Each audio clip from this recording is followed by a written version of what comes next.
Oui, chers amis, vous l'avez compris, j'ai ce soir plusieurs casquettes sur la tête. Indépendamment de celle de sociétaire, dans ce magnifique club, entouré que de gens bien. Je suis aussi le président, jusqu'à ce soir. Et puis, en attendant un vote, je suis fébrile d'ailleurs.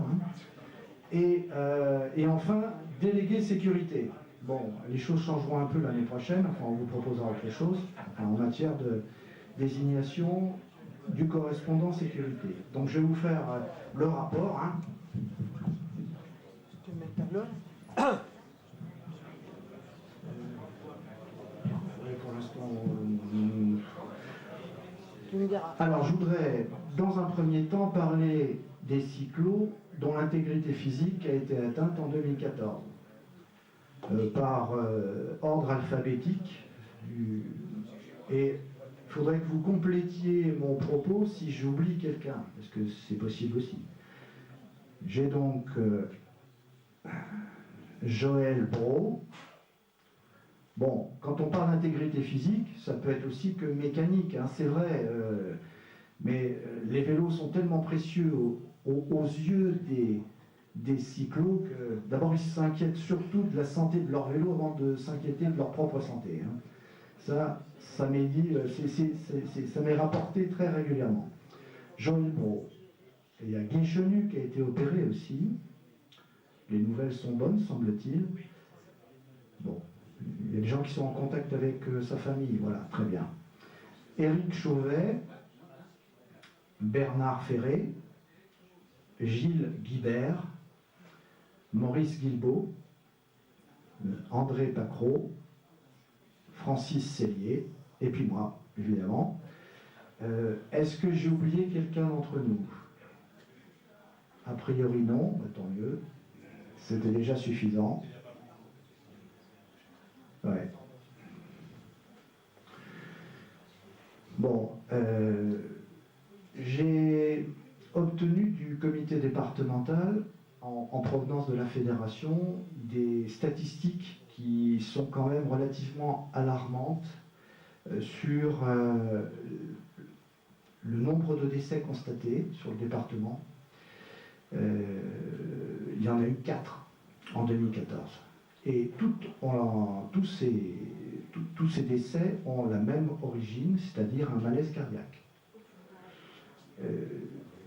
Voilà, bon. Il y a de mémoire une vingtaine d'accidents, une vingtaine de blessés, 20 casques HS. Dans tous ces accidents, le casque a été détruit, dans tous les accidents. Et sur les 4 décès, c'est dû à un malaise cardiaque.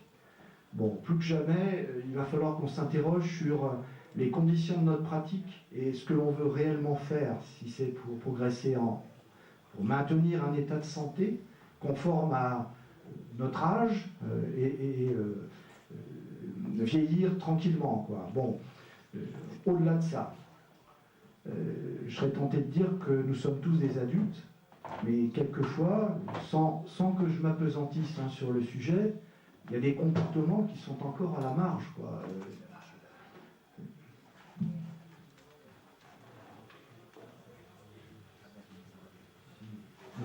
Ça, c'est un autre tableau qui concerne la sécurité. Bon, je vais vous livrer ce que j'ai parce qu'on n'est pas encore tout à fait au point, mais c'est pas très grave. Hein. C'est de mon fait, je ne maîtrise pas encore toutes les technologies. J'ai inséré des fichiers sur mon ordinateur, mais je ne les ai pas intégrés de manière correcte, ce qui fait qu'ils sont sur une clé USB que Alain ne peut pas utiliser. C'est de moi, hein, c'est pas lui. Bon, donc la sécurité, cette tâche est importante. Le club a l'obligation d'assurer tous ses adhérents, ça vous le savez, mais chaque année, on se retrouve avec des sociétaires, alors je ne dis pas qu'ils sont ici, je dis que globalement, il y en a quelques-uns qui continuent à faire venir leurs amis, qui n'appartiennent pas à la Fédération française cyclotouristes, sur des sorties qui sont nos sorties hebdomadaires. Ça, c'est pas concevable. Je veux dire, ou ils prennent la licence, ou ils ne viennent pas avec nous. S'ils veulent venir avec nous, il faut qu'ils se plient aux règlements fédéraux, sinon on est en infraction. Bon, si vous voulez faire venir quelqu'un et faire une sortie, rien ne vous empêche de la programmer, ou le matin ou l'après-midi, à contrario de ce que nous faisons. Si on part le matin, ben vous y allez l'après-midi avec votre copain ou vos amis, et vous organisez votre sortie. Mais ne profitez pas du mouvement pour intégrer des gens qui n'ont rien à faire avec nous. Voilà. Je pense que vous n'êtes pas concernés, mais je voulais quand même vous en parler. C'est le rôle du délégué sécurité. Et ça complique singulièrement la tâche aussi des membres du comité directeur qui régulièrement ont la police à faire à l'intérieur des groupes. Et je vous assure que c'est pas la mission que je préfère. Hein. Loin de là. Hein. Toujours à propos de la santé, de la prévention des accidents, ou l'aspect curatif, si je puis dire. Il y a une formation aux gestes de premier secours, et 5 membres du bureau ont été formés sur l'espace de 3 ans, 2 ans, 3 ans, et seront recyclés en 2015, c'est ça, au début d'année, on verra, le plus proche d'ailleurs de notre déplacement en Allemagne en juin prochain. La raison en est simple, hein, c'est l'expérience qui nous guide ce comportement.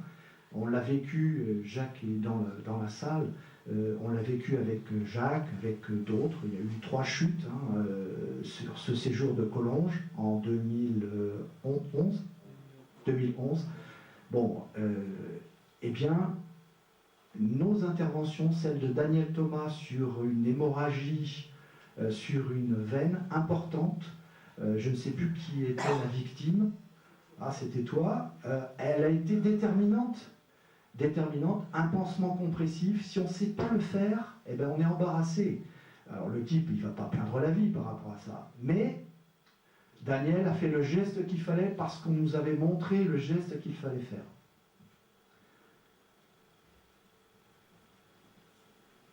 Bon, globalement, il y a du mieux sur les comportements routiers. Il y a, c'est vrai, quelques écarts, mais dans la majorité des cas, on est relativement discipliné.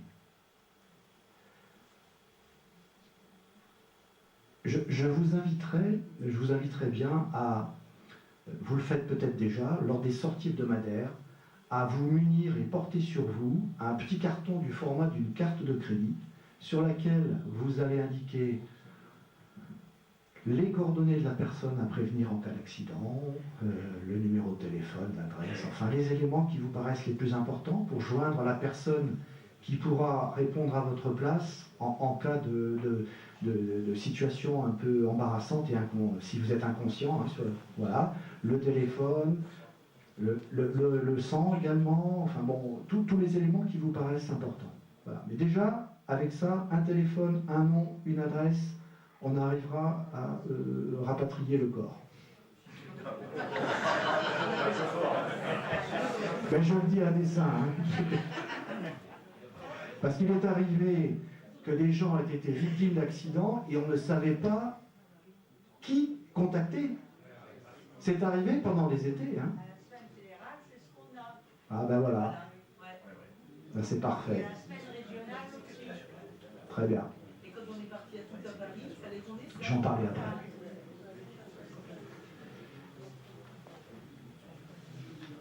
Alors, une autre remarque, mais celle-ci tirée de mon expérience personnelle. Il est souhaitable de ne pas faire de commentaires sur la gravité des blessures du copain ou de la copine qui est allongé sur le sol. Parce que même si on pense qu'il n'entend pas, ou qu'elle n'entend pas, il entend et elle entend. Voilà. Bon. Il est foutu. C'est terrible, j'ai eu ça, il est foutu. Bon. Ah, je cite personne. Toujours dans la même démarche. Là, c'est une situation vécue avec, je peux le citer, c'est Bernard Ferré. Et il acceptera que je cite son cas. Il a chuté lourdement. Il était dans le groupe 1. Le groupe 2 arrive à l'arrière. Le groupe 1, bon, le relève. Il n'était pas inconscient. il n'a pas eu de malaise, il s'était cassé, qu'est-ce qu'il s'était cassé? Oui, il avait eu un problème à la clavicule peut-être. S'il m'entend, il pourrait me dire s'il a eu une... Il compte, bon, il ne faut pas le troubler là. Bref, il a eu une fracture, il a eu une fracture sur le bras gauche, il me semble. Ouais, je crois que c'est le bras gauche, parce que je suis allé le voir à l'hosto après, aux urgences. Et il a souhaité que le groupe 1, les gens de son groupe, ne l'attendent pas. Les gens du groupe 1 sont partis, il leur recommandait de le faire. Le groupe 2 arrive sur ces entrefaites, nous nous arrêtons, le groupe 2 ou 2 bis, peu importe. Pareil, on prend des nouvelles de sa santé, ben, il était bien, hein, il était assis, il attendait avec son vélo, il attendait les secours, les pompiers. Ben, vous pouvez continuer.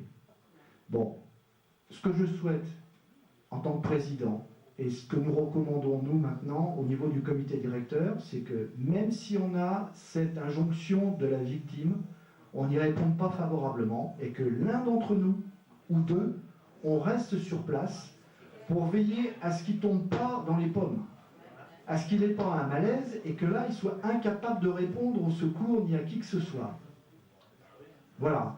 Voilà le message que j'entends passer aujourd'hui.